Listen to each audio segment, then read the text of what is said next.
নমস্কার। আজকে আমরা আবার চলে এসেছি টেট পরীক্ষার জন্যে অঙ্কের ক্লাস নিয়ে। গত ক্লাসে আমরা সংখ্যা তথ্যর আলোচনা করতে করতে আমরা মূলদ সংখ্যা পর্যন্ত আলোচনা করেছিলাম। আজকে আমরা মূলদ সংখ্যার পরের যে সংখ্যা সেটা হচ্ছে অমূলদ সংখ্যা। সেই অমূলদ সংখ্যায় চলে এসেছি।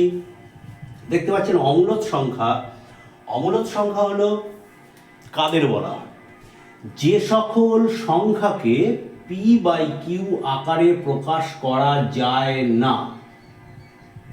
মূলদ সংখ্যায় আমরা যায় পর্যন্ত পড়েছিলাম, অর্থাৎ যে সকল সংখ্যাকে p/q আকারে প্রকাশ করা যায় তাদের মূলদ সংখ্যা বলে। এবার তাহলে অমূলদ সংখ্যা কাকে বলবো?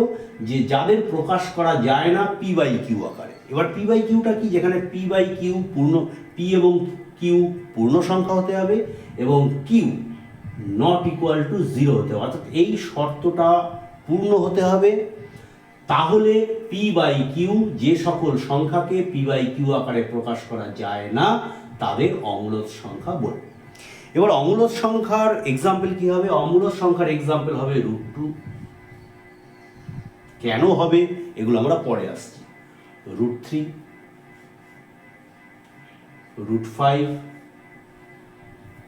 √7, আরো অনেক অমূলদ সংখ্যা আছে। দেখুন, এইরকম যদি একটা সংখ্যা লিখি,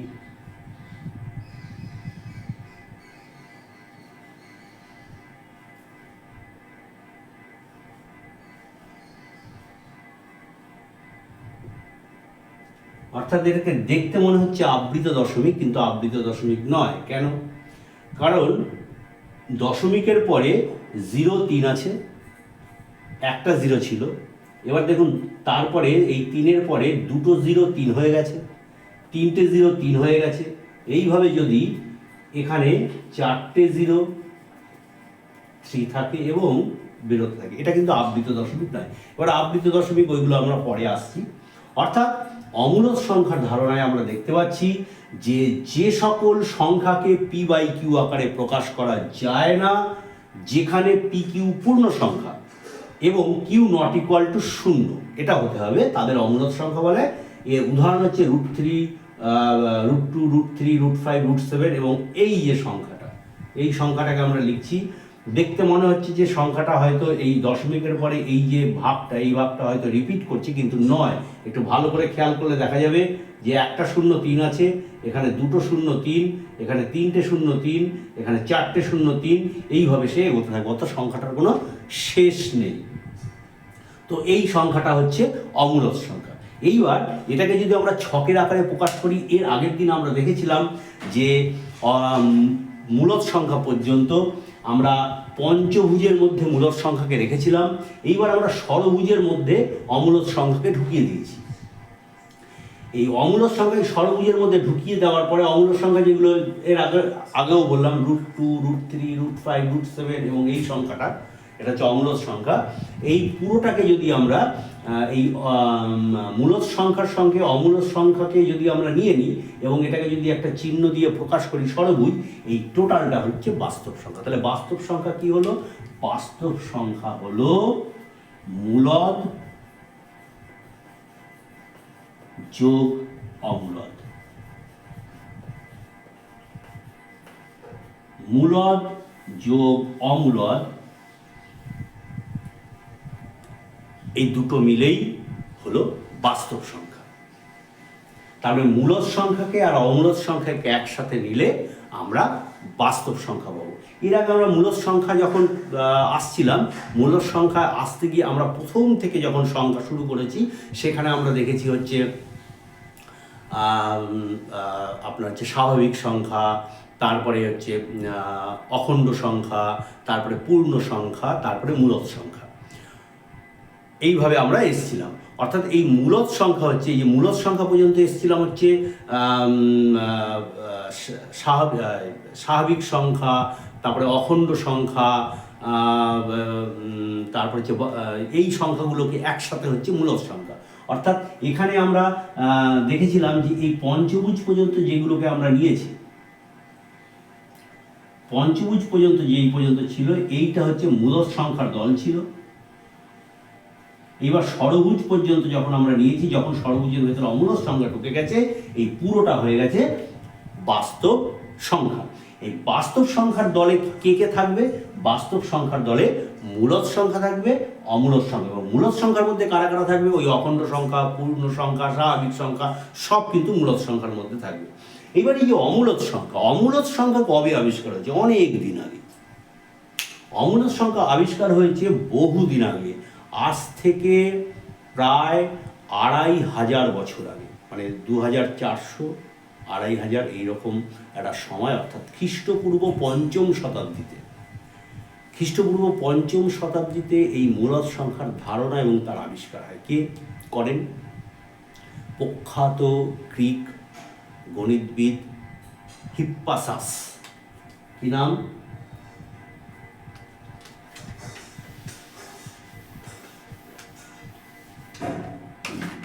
হিপ্পাসাস।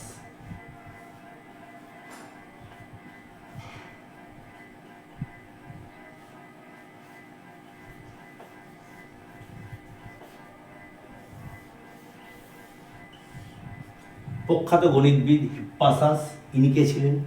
ইনি ছিলেন দার্শনিক এবং গণিতবিদ পিথাগোরাসের শিষ্য। এই হিপ্পাসাস গ্রিক গণিতবিদ, ইনি প্রথম এই অমূলদ সংখ্যার ধারণা এবং আবিষ্কার, এবং একদম পুরো মূর্ততার প্রতীক হিসাবে তাকে স্থাপন করা, এই কাজটা কিন্তু হিপ্পাসাস করেছিলেন। আজ থেকে প্রায় 2400 অথবা 2500 বছর আগে, মানে খ্রিস্টপূর্ব 5ম শতাব্দী যদি ধরি তাহলে 2400 বছর হয়। মানে এটা যেহেতু 2000 সালের 2025 সাল চলছে, তো হিপ্পাসাস প্রথম অমূলদ সংখ্যার ধারণা দেন এবং একে অঙ্কতে ব্যবহার করা শুরু করেন। এইবার আমরা এর পরের পার্টটায় চলে আসছি। এবার আমরা দেখব যে এই যে এতক্ষণ আমরা মূলদ সংখ্যা, অমূলদ সংখ্যা, তারপরে এই দুটোকে নিয়ে যে বাস্তব সংখ্যা, তার আগে আমরা অখণ্ড সংখ্যা, পূর্ণ সংখ্যা, স্বাভাবিক সংখ্যা, এগুলো যে পড়েছিলাম, এই সব সংখ্যাকে কিন্তু সংখ্যা রেখায় স্থাপন করা যায়। এবার প্রশ্ন আসতে পারে যে সংখ্যা রেখায় স্থাপন করা অমূলদ সংখ্যাকে সংখ্যা রেখায় কি স্থাপন করা যায়? অপশন যদি থাকে, সংখ্যা রেখায় স্থাপন করা যায়, সংখ্যা রেখায় স্থাপন করা যায় না, কোনোটিই ঠিক নয়, তাহলে কি উত্তর হবে? অমূলদ সংখ্যাকে কিন্তু সংখ্যা রেখায় স্থাপন করা যায়। এই অমূলদ সংখ্যাকে পিথাগোরাসের যে উপপাদ্য, অর্থাৎ অতিভুজ স্কয়ার সমান সমান লম্ব স্কয়ার প্লাস ভূমি স্কয়ার, এই যে পিথাগোরাসের উপপাদ্য, পিথাগোরাসের উপপাদ্যের পরে যখন তার শিষ্য হিপ্পাসাস এই অমূলদ সংখ্যাকে আবিষ্কার করলেন, তখন তিনি দেখালেন যে এই অমূলদ সংখ্যাটাকে কিন্তু সংখ্যা রেখায় স্থাপন করা যায়। এবং এই স্থাপন করার ক্ষেত্রে খুব গুরুত্বপূর্ণ, এই স্থাপন করার ক্ষেত্রে অমূলদ সংখ্যাকে সংখ্যা রেখায় স্থাপন করতে গেলে পিথাগোরাসের উপপাদ্য ব্যবহার করতেই হবে। অর্থাৎ পিথাগোরাসের উপপাদ্য ব্যবহার না করে অমূলদ সংখ্যাকে সংখ্যা রেখায় স্থাপন করা যায় না। এটা খুব একটা বেশি কাজে লাগবে না আমাদের, কিন্তু তবুও আমি দেখিয়ে দিচ্ছি, একটুখানি জাস্ট বলে দিচ্ছি। সেটা হচ্ছে একটা √2, একটা হচ্ছে অমূলদ সংখ্যা। এই অমূলদ সংখ্যাকে যদি সংখ্যা রেখায় স্থাপন করতে যাই, তাহলে এই যে এইখান থেকে এইটুকু, এই মানটা হচ্ছে 1 একক, এইখান থেকে এইটুকু, এই মানটা হচ্ছে 1 একক। তাহলে এটা 1, এটা 1, তাহলে এইটা কত হবে? এইটা হবে √2, অর্থাৎ পিথাগোরাসের উপপাদ্য যদি আমরা এখানে প্রয়োগ করি, এটা হবে √2। এবার কি করতে হবে? এইখানে কম্পাসটা বসাতে হবে, দিয়ে এই পর্যন্ত মাপ নিতে হবে, দিয়ে এইটাকে ঘুরিয়ে এইখানটায় যেখানে এটা ছেদ করবে সেটাই, অর্থাৎ কম্পাস বসিয়ে দিলাম, বসিয়ে দিয়ে আমরা কম্পাসটাকে ঘুরিয়ে দিচ্ছি, ঘুরিয়ে দিলে এইরকম কোনো পজিশনে এইখানটায় হচ্ছে, এইটা হচ্ছে √2। এইভাবে কিন্তু অমূলদ সংখ্যাকে সংখ্যা রেখায় স্থাপন করা যায়। অর্থাৎ অমূলদ সংখ্যাকে সংখ্যা রেখায় স্থাপন করতে গেলে পিথাগোরাসের উপপাদ্য ছাড়া স্থাপন করা সম্ভব নয়। অর্থাৎ পিথাগোরাসের উপপাদ্য দিয়েই অমূলদ সংখ্যাকে সংখ্যা রেখায় স্থাপন করা যায়। এবার অমূলদ সংখ্যার আরও ধারণা আমরা আসব, তার আগে আমরা পরবর্তী ধাপে চলে যাব।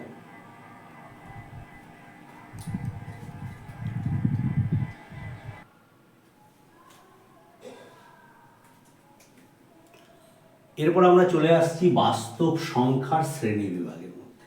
দেখুন, এই বাস্তব সংখ্যা, এর আগেও বলেছি যে বাস্তব সংখ্যা হচ্ছে মূলদ সংখ্যা আর অমূলদ সংখ্যাকে নিয়ে তৈরি হয় বাস্তব সংখ্যা। তাই বাস্তব সংখ্যার যদি আমরা ক্লাসিফিকেশন করি, তাহলে বাস্তব সংখ্যার হচ্ছে দুটো ভাগ, একটা মূলদ সংখ্যা, একটা অমূলদ সংখ্যা। অমূলদ সংখ্যায় আমরা এর ভাগে আমরা যাব না, কিন্তু অমূলদ সংখ্যা আবার কি করে আসছে সেখানে আমরা পরবর্তীকালে এর ব্যাখ্যা আমরা করব। মূলদ সংখ্যার আবার কী ভাগ? মূলদ সংখ্যা হচ্ছে দুটো, একটা হচ্ছে পূর্ণ সংখ্যা, একটা হচ্ছে ভগ্নাংশ সংখ্যা। আমরা ওই যে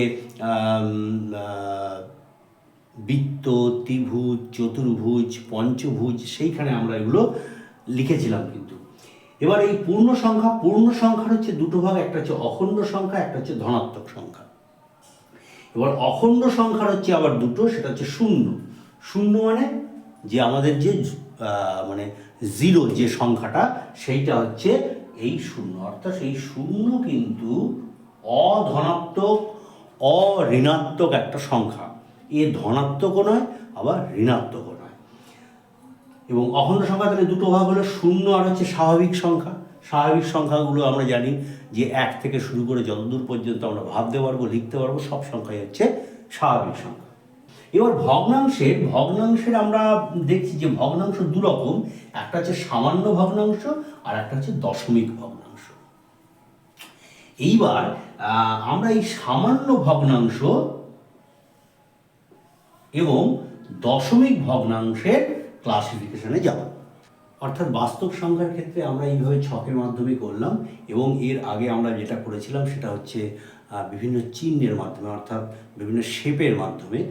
সেখানে বৃত্ত ছিল, প্রথমে বৃত্ত হয়েছিল, বৃত্তকে ঘিরে ত্রিভুজ তৈরি হয়েছিল, তারপরে চতুর্ভুজ করেছি, তারপরে পঞ্চভুজ করেছি, তারপরে ষড়ভুজ করেছি। অর্থাৎ যেভাবে আপনাদের সুবিধা হবে আপনারা সেভাবে এটাকে মনে রাখার চেষ্টা করবেন। এরপরে আমরা চলে আসবো সামান্য ভগ্নাংশ এবং দশমিক ভগ্নাংশের কিছু ভাগ আছে, সেই ভাগগুলোতে চলে আসব। অর্থাৎ প্রথমে আমরা চলে আসছি সামান্য ভগ্নাংশের ভাগে।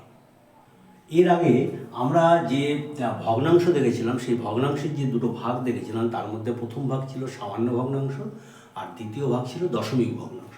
এবার আমরা সামান্য ভগ্নাংশের এই ভাগটা আমরা দেখছি যে সামান্য ভগ্নাংশকে কতগুলো ভাগে ভাগ করা যায়। সামান্য ভগ্নাংশ প্রথম হচ্ছে প্রকৃত ভগ্নাংশ। অর্থাৎ ভগ্নাংশ জানি যে কোনো ভগ্নাংশের হচ্ছে দুটো অংশ, অর্থাৎ সেই ভগ্নাংশ হচ্ছে ওপরে হচ্ছে লব আর নিচে হর। এবার ভগ্নাংশ কিভাবে তৈরি হয়েছে আমরা নিশ্চয়ই এটা আমাদের ক্লাসে ছাত্রছাত্রীদের এই ধারণাটা আমরা দিয়েছি যে ভগ্নাংশ তৈরি হলো কিভাবে।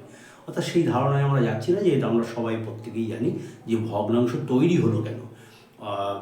সেই ধারণা আমরা ক্লাস 3-4-এ সেই ধারণা আমরা শিখেছি, অর্থাৎ সেই ধারণা আমরা দিয়েছি। তো সেই ধারণায় আমি যাচ্ছি না যে ভগ্নাংশ কীভাবে আসলো, সেই ধারণায় আমি যাচ্ছি না। আমি এই ভগ্নাংশের ভাগগুলো দিয়েছি প্রকৃত ভগ্নাংশ। প্রকৃত ভগ্নাংশটা কি? অর্থাৎ যে ভগ্নাংশের যে দুটো ভাগ, ওপরেরটা হচ্ছে লব, নিচেরটা হচ্ছে হর। যদি লব ছোট হয়, অর্থাৎ যদি 3/7 হয়, অর্থাৎ ওপরে ছোট নিচে বড়, লব ছোট হর বড়, অর্থাৎ এটাকে আরও সহজভাবে যদি বলি যে প্রকৃত ভগ্নাংশ তারাই যাদের হর বড়, এটাও ভাবতে পারি। অথবা প্রকৃত ভগ্নাংশ তারাই যাদের লব ছোট, এটাও বুঝতে পারি। 3/7 যা খুশি লিখুন আপনি, 10/19, অর্থাৎ ওপরে ছোট হবে নিচে বড় হতে হবে, এটাই হচ্ছে প্রকৃত ভগ্নাংশ। এরপরে আমরা দ্বিতীয় ভাগে চলে আসছি অপ্রকৃত ভগ্নাংশ। এটা কি? এটা হচ্ছে প্রকৃত ভগ্নাংশের উল্টো, অর্থাৎ এই ভগ্নাংশটাকে উল্টে দিন তাহলেই, অর্থাৎ লবের জায়গায় হরের জায়গায় লব করে দিন তাহলেই কিন্তু অপ্রকৃত ভগ্নাংশ তৈরি। এটাকেই যদি আমি ভাবি, এটাকে যদি উল্টে দিই 7/3, অর্থাৎ এটা হয়ে গেল আমার অপ্রকৃত ভগ্নাংশ। তেমনি এটাকে যদি আমরা উল্টে দিই 19/10, অর্থাৎ এটা হয়ে গেল আমার অপ্রকৃত ভগ্নাংশ। তাহলে প্রকৃত ভগ্নাংশ আর অপ্রকৃত ভগ্নাংশ একদমই উল্টো, পরস্পরের উল্টো।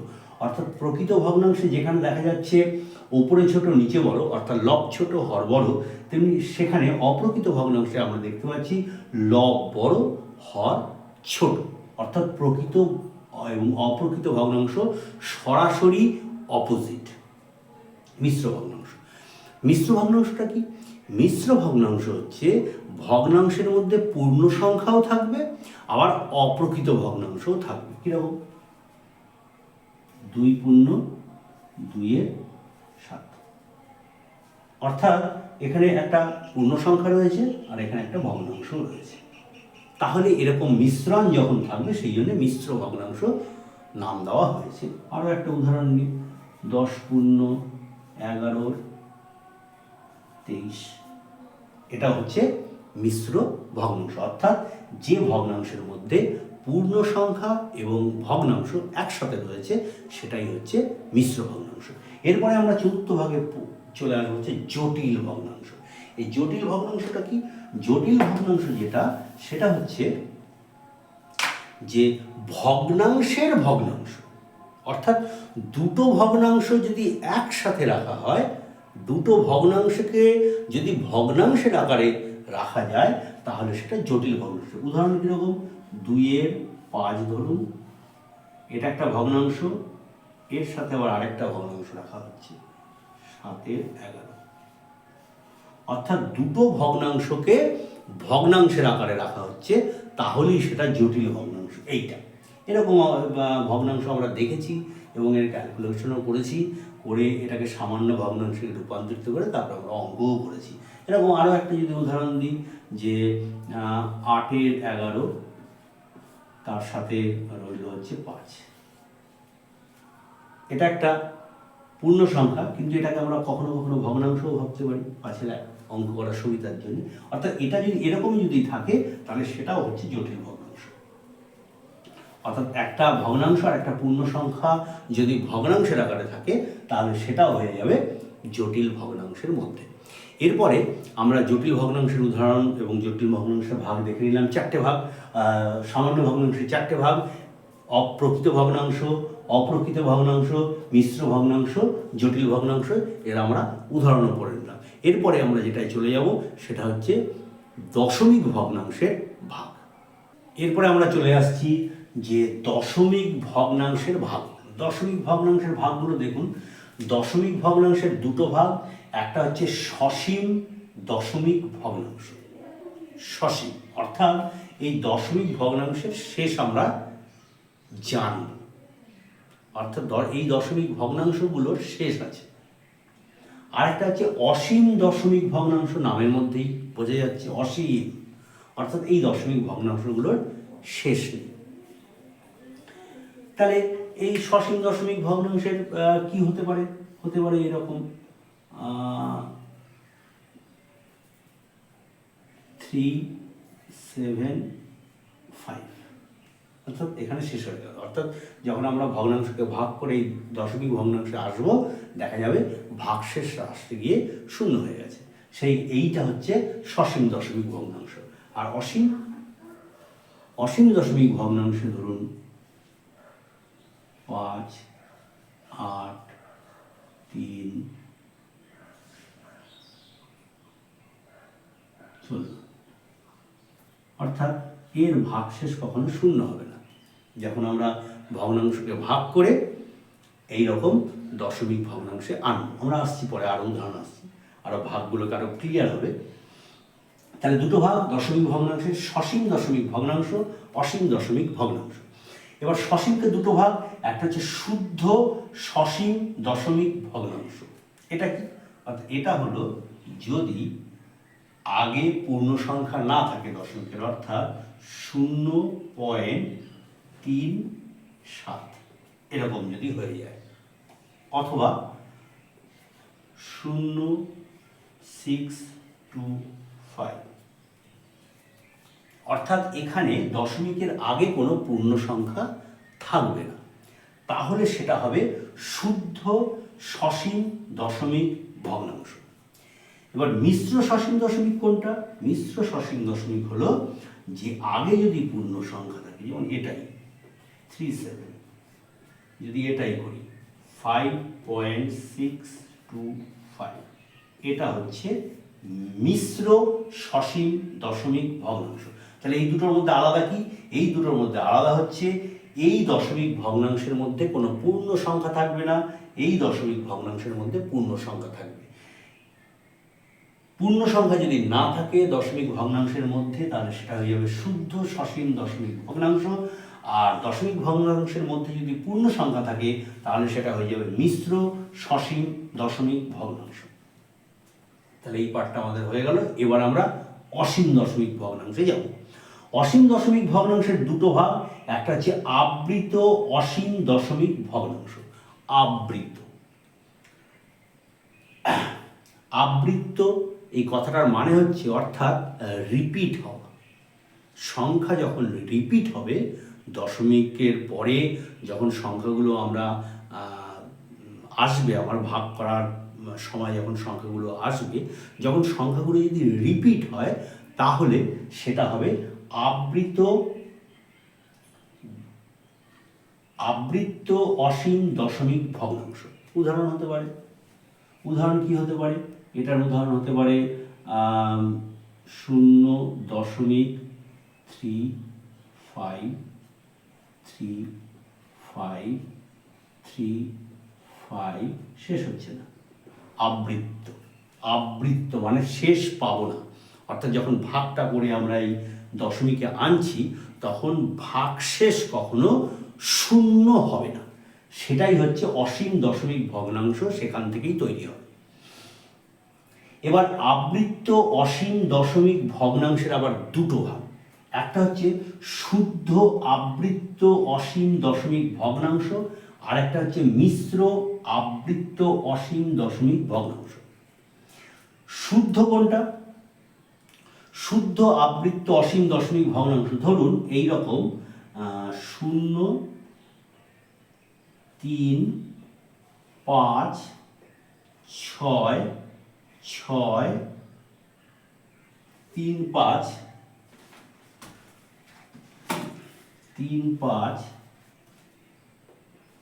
3, 5, 3, 5, এইভাবে চলছে। তাহলে এটাকে আমরা কিরকম ভাবে লিখতে পারবো? এটাকে আমরা লিখতে পারবো হচ্ছে এইরকম ভাবে 0, 3, 5, এই দুটো সংখ্যার মাথায় এই দুটো পয়েন্ট, এটাকে বলা হয় পৌনঃপৌনিক। এটা আমরা আসবো পরে, পৌনঃপৌনিকের বিভিন্ন অঙ্ক আছে, সেই অঙ্কে আমরা আসবো। তো অর্থাৎ 3, 5 রিপিট হচ্ছে বারে বারে, 3, 5, 3, 5, 3, 5, এই যে রিপিট, এটাকেই বলা হচ্ছে আবৃত্ত। তাহলে রিপিট হচ্ছে, সেই জন্যে এই ধরনের সংখ্যাগুলোকে বলা হচ্ছে আবৃত্ত দশমিক সংখ্যা। সেটা হচ্ছে অসীম হবে, আবৃত্ত দশমিক সংখ্যা হচ্ছে অসীম হবে। এবার শুদ্ধ আবৃত্ত কি? অর্থাৎ এখানে পৌনঃপৌনিক কিন্তু সবকটার মাথায় থাকবে, সেটা হচ্ছে শুদ্ধ আবৃত্ত। এবার মিশ্র আবৃত্ত কি? মিশ্র আবৃত্তি যদি এটাকে এরকমই এই ধরনেরই যদি আমি সংখ্যা একটা লিখি 3, 5, তারপরে ধরুন 6, 6, 6, এইভাবে যাচ্ছে, অর্থাৎ এই সংখ্যাটা তখন হয়ে যাবে 0.35 আর 6-এর মাথায় পৌনঃপৌনিক। দেখুন দশমিকের পরে কিন্তু সব কটার মাথায় পৌনঃপৌনিক নয়, অর্থাৎ যেটা রিপিট হচ্ছে তার মাথাতেই কিন্তু পৌনঃপৌনিক আসে। এখানে 35, 35, 35, 35 রিপিট হচ্ছিল, সেই জন্য 3-র মাথায়ও পৌনঃপৌনিক, 5-এর মাথায়ও পৌনঃপৌনিক।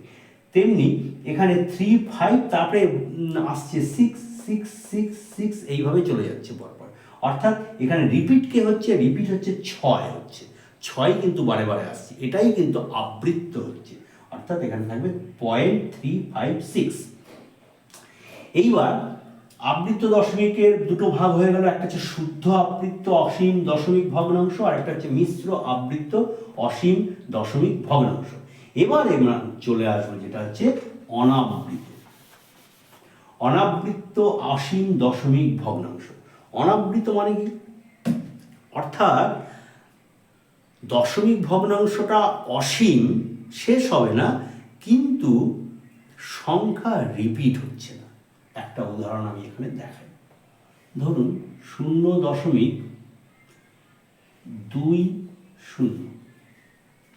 তারপরে আছে 200, এর আগে বলেছিলাম আমরা। তারপরে আছে 2-3 শূন্য, তারপরে আছে 2-4 শূন্য। এইভাবে সংখ্যাটা কিন্তু চলছে। অর্থাৎ এই সংখ্যার মধ্যে আমরা হয়তো প্রথমে দেখেই ভাবতে পারি যে এই সংখ্যাটার পরের সংখ্যাগুলো রিপিট হচ্ছে, কিন্তু নয়। একটু ভালো করে খেয়াল করে দেখা যাবে 2-এর পরে 1 শূন্য এখানে, তারপরে 2-এর পরে 2 শূন্য, তারপরে 2-এর পরে 3 শূন্য,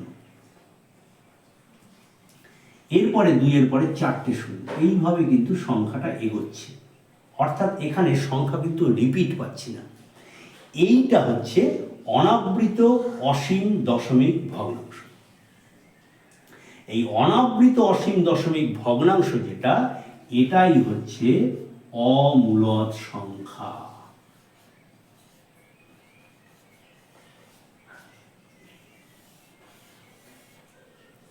এই অনাবৃত অসীম দশমিক ভগ্নাংশ যেটা, সেটাই অমূলদ সংখ্যা।